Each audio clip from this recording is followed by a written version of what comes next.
নবী আলাইহিস সালাম আল্লাহর কাছে কত বেশি ইস্তেগফার করতেন। যে নবীর জীবনে কোনো গুনাহ নেই, যিনি মাসুম ছিলেন। সমস্ত নবী আলাইহিস সালামরা মাসুম, নবীরা নিষ্পাপ নিষ্কলুষ। এরপরও নবী আলাইহিস সালাম আল্লাহর কাছে কি পরিমাণ কাঁদতেন। আল্লাহর কাছে দোয়ার ভাষা কেমন ছিল একটু চিন্তা করেন। আল্লাহুম্মা ইন্নী আবদুক ওয়াবনু আবদিক ওয়াবনু আমাতিক নাসিয়াতি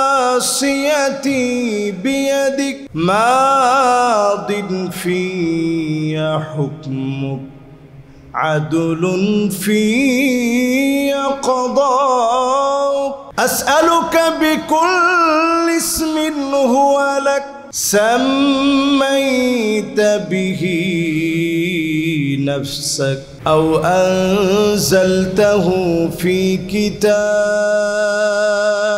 أو علمته أحدا من خلقك أو استأثرت به في علم الغيب عندك أن تجعل القرآن ربيع قلبي ونور صدري وجلاء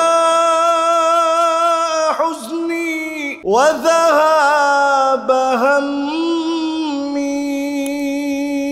নবীজি আল্লাহর কাছে দোয়ার মধ্যে কি বলতেন একটু চিন্তা করেন। একটাবার বলেন না আল্লাহ আপনি আমার ক্ষুধার কষ্ট কেন দিচ্ছেন। আল্লাহর কাছে দোয়ার মধ্যে বলতেছে আল্লাহ আমি তো আপনার গোলাম, গোলামের ঘরের গোলাম। আল্লাহ আমার বাপ তো আল্লাহ আপনার গোলাম, আমার মা আপনার গোলাম, আমার চুলের গুচ্ছগুলো আপনার হাতের মুঠোর ভিতরে, আপনার সিদ্ধান্তগুলা মালিক চূড়ান্ত। আমার ব্যাপারে যে ফায়সালা আপনি করে রাখছেন, ফায়সালা চূড়ান্ত হবে, আদালতপূর্ণ হবে। আল্লাহ আপনার যত নাম আছে নামগুলো ধরে ধরে আল্লাহ আপনাকে ডাকতেছে। যত নাম আপনি কিতাবের ভিতরে দিয়েছেন সেই নামগুলো ধরে ধরে আল্লাহ আপনাকে ডাকতেছে। যত নাম আপনার কাছে আপনি গোপন রেখেছেন নামগুলো ধরে ধরে আল্লাহ আপনাকে ডাকতেছি। যত নাম আপনি আপনার কোনো গোলামকে শিখিয়েছেন নামগুলো ধরে ধরে আল্লাহ আপনাকে ডাকতেছি।